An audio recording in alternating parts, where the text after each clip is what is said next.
Hello everyone, this is Nidhi Dubey and welcome to my channel Conceptual Startup. In this video, I will going to explain you about the condition of people in our country.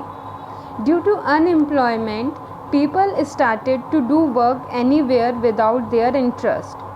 And in this video, I will also explain you about one story of one village in which the people of the village started employing the people of another villages by educating their children and allowing them to educate the other persons too. So let's start the video. I hope you will like it, and if you like, please subscribe to my channel. अभी तक हमने देखा employment के बारे में कि कैसे जो चीज़ें हैं उससे और ख़राब होती जाती हैं, कंट्री पर जो है बोझ पड़ता जाता है अनएम्प्लॉयमेंट की वजह से। अगर इंडिया के केस की बात करें तो स्टैटिस्टिकली यहाँ पर जो अनएम्प्लॉयमेंट रेट है वो लो है। क्यों है? क्योंकि लार्ज नंबर ऑफ़ पीपल जो है, लार्ज नंबर ऑफ़ पॉपुलेशन जो है वो रिप्रेजेंट होती है, मतलब जो उनकी इनकम है और जो प्रोडक्टिविटी है वो काउंट होती है, क्योंकि वो एम्प्लॉयड हैं। भले वो किसी भी काम में एम्प्लॉयड हो, लेकिन वो जो है वो पैसा कमा रहे हैं, भले कम कमा रहे हैं, उनकी प्रोडक्टिविटी कम है, लेकिन वो एम्प्लॉयड हैं। तो ये अपीयर होते हैं as a work throughout the year, but in terms of their potential and income. लेकिन वो काम तो करते हैं, लेकिन उनके पोटेंशियल और इनकम के अनुसार उनसे काम नहीं लिया जाता। बहुत ज़्यादा ही काम लेने पर बहुत ही कम इनकम जो है वो उनको मिलती है। तो ये जो है बिल्कुल भी एडुकेट नहीं है उन लोगों के लिए। और जो वर्क जो है, जो ये परस्यू करते हैं, जो काम इनको मिलता है, तो ये एक फोर्स जो है, एक प्रेशर जो है उन पर रहता है, जिसकी वजह से उनको ये काम करना पड़ता है। कुछ नहीं करने से बेहतर है कि कुछ करें।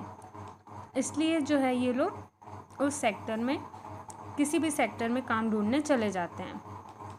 तो ये जो है, इसीलिए ये काम जो है जो करना चाहते हैं वो नहीं कर पाते हैं, क्योंकि अनएम्प्लॉयमेंट इतना है कि उनके अनुसार, उनके इच्छा के अनुसार उनको काम नहीं मिलता है।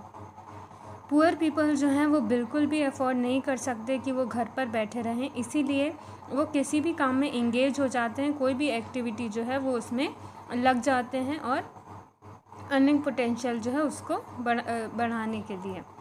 फिर जो उनकी अर्निंग है उनको एक सब्सटेंशियल लेवल पे वहाँ पे उनको रखती है। और जितना भी ज़्यादा एम्प्लॉयमेंट स्ट्रक्चर जो है वो कैरेक्टराइज्ड होता है by self employment in the primary sector.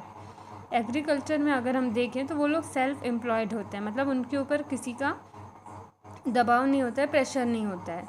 तो होल फैमिली जो है वो कंट्रीब्यूट करती है, जो फील्ड है उनकी, अगर जो सभी लोग हैं उसी में लगे रहते हैं, अगर उनकी नीड ना हो तब भी, जिसको हमने क्या पढ़ा था, डिसगाइज्ड अनएम्प्लॉयमेंट। तो एग्रीकल्चर सेक्टर में जो एंटायर फैमिली है वो शेयर करती है जो भी वो प्रोड्यूस करती है। तो ये जो कॉन्सेप्ट है शेयरिंग का, वर्क शेयरिंग का, फील्ड में ये प्रोड्यूस करती है और प्रोड्यूस क्या करती है, जो वहाँ पे काम हो रहा है वो होगा, लेकिन रिड्यूस का क्या कर रही है, ये hardship of unemployment in the rural sector. मतलब वहाँ पे किसी की हार्डशिप जो है वो उतनी नहीं लग रही है, क्योंकि जो हमने एग्जांपल देखा था कि 5 लोगों का काम है, अगर 3 लोग एक्स्ट्रा हैं तो 3 लोग कहीं और जाके काम कर सकते हैं और अच्छे से पैसा कमा सकते हैं उस फील्ड में लगे रहने की बजाय। पर ये चीज़ क्या है, ये पॉवर्टी रिड्यूस नहीं कर रही है, ये गरीबी को ख़त्म नहीं कर रही है, क्योंकि जो फैमिली है वो क्या कर रही है, वो पैसे तो कमा रहे हैं, लेकिन जो उनकी इनकम है उसके अनुसार उनकी जो अर्निंग होती है वो बहुत ही कम होती है। भले वो जॉब में है, लेकिन इनकम कम होने की वजह से जो चीज़ें हैं वो उतनी नहीं हो पाती हैं। फिर हम डिस्कस करते हैं कि जो एम्प्लॉयमेंट सिनेरियो है वो 3 सेक्टर्स में कैसे मेंशन किया गया था पहले। तो एग्रीकल्चर जो है वो मोस्ट लेबर एब्जॉर्बिंग सेक्टर है इकोनॉमी का, इसमें सबसे ज़्यादा लेबर होते हैं। और रिसेंट ईयर्स में ये जो है डिक्लाइन होता जा रहा है because dependence of population on agriculture partially because of disguised unemployment. अब लोग एग्रीकल्चर सेक्टर में ज़्यादा क्यों नहीं जा रहे हैं? क्योंकि वहाँ पर काम उतना नहीं है और वो लोग वो काम करना नहीं चाहते।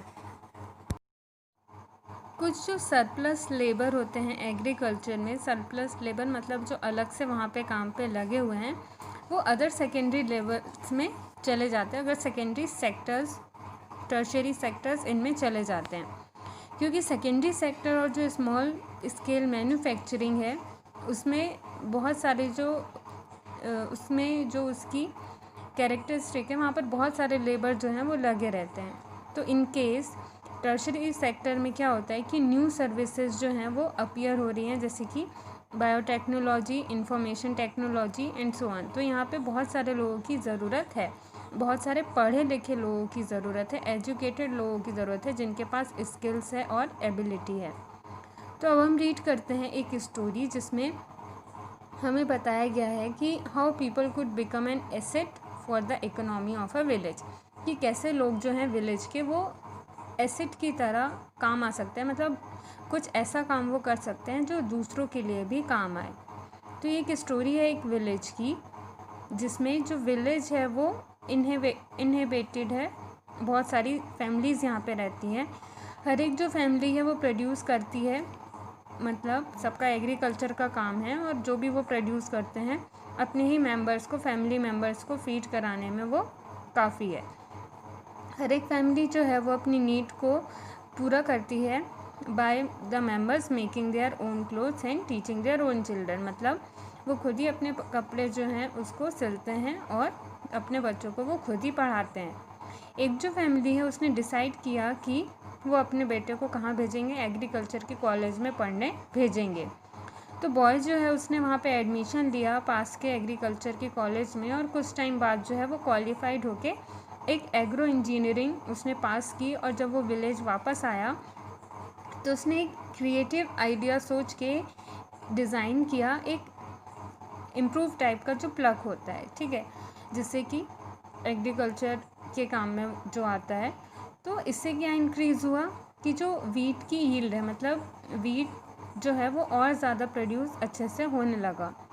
तो जो न्यू जॉब थी एग्रो इंजीनियर की वो वहाँ पे क्रिएट हुई थी और जो है वो फिल्ड हुई थी, मतलब वहाँ पे फिल्ड की गई थी विलेज में। तो जो फैमिली है जो फैमिली है विलेज में वो उसने सोल्ड किए बहुत सारे जो सरप्लस हैं नियर बाय नेबरिंग विलेज में, जो भी वीट ज़्यादा अब हो रहा था, जो क्रॉप ज़्यादा हो रहे थे, उन्होंने नेबरिंग विलेज में बेचना शुरू कर दिया। उससे उनको क्या हुआ, एक अच्छा प्रॉफिट मिला जिसको उन्होंने शेयर किया आपस में।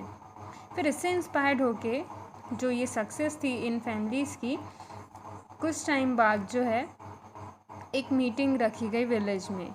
ये जो थे सभी जो विलेजर्स थे वो चाहते थे कि एक बेटर फ्यूचर के लिए वो अपने चिल्ड्रंस को भी दें, अपने बच्चों को भी एक बेटर फ्यूचर दें। तो उन्होंने रिक्वेस्ट की पंचायत से कि एक स्कूल जो है वो विलेज में खोला जाए, और पंचायत ने भी क्या किया, उनको अश्योरेंस दे दिया कि वो जो है यहाँ पे स्कूल में अपने चिल्ड्रंस को भेज सकते हैं। तो जो पंचायत है उसने गवर्नमेंट की हेल्प से ओपन किया एक स्कूल, वहाँ पे टीचर्स रिक्रूट किए गए, टीचर्स को बुलाया गया, जॉब दी गई, और जो सभी चिल्ड्रन हैं विलेज के उन्होंने स्कूल जाना शुरू कर दिया।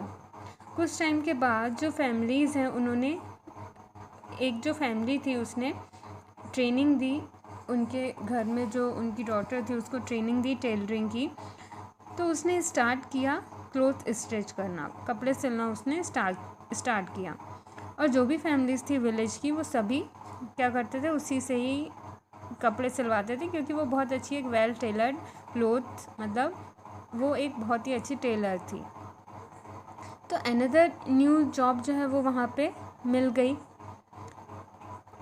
और जो टेलर है, ठीक है, जो टेलर है वो वहाँ पे क्रिएट होने लगे। फिर ये जो है एक अलग पॉजिटिव इफ़ेक्ट देखने को वहाँ पे मिला। टाइम जो है फार्मर्स का वो इसमें जाता था कि the time of the farmers in going far for buying clothes was saved, मतलब जो फार्मर्स अब दूर जो कपड़े ख़रीदने जाते थे अब उनका वो टाइम सेव होने लगा, बचने लगा। और जैसे फार्मर्स स्पेंड करते थे मोर टाइम जो है वो फील्ड पर स्पेंड करते थे अपने फार्म्स में जाके, और ये जो था एक बिगनिंग थी प्रॉस्पेरिटी की।